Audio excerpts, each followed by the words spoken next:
అందరికీ నమస్కారం. నా పేరు యల్మమతి. I'm studying 7th class. నేను ఈరోజు ఎక్సెల్లో బిల్ నేర్చుకున్నాను.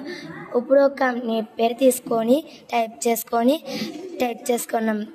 అడ్రస్ కొట్టుకొని ఫస్ట్ బిల్ నెంబర్ టైప్ చేసుకుంటాం. Next name, address, date, next serial number వేసుకొని మనం ఏ ఐటెం తీసుకున్నామో ఆ ఐటెం టైప్ చేసుకుంటాం.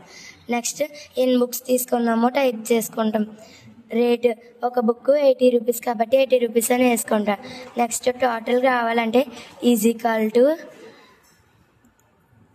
Numbers into rate select enter కొడితే వచ్చేస్తుంది. బ్లాక్ సింబల్ వచ్చిన వెంటనే కిందకి లాగితే అందరికీ వచ్చేస్తాయి. మొత్తం టోటల్ రావాలంటే = సమ్ ఓపెన్ బ్రాకెట్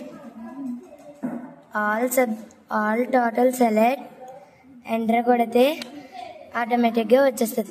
ఈ విధంగా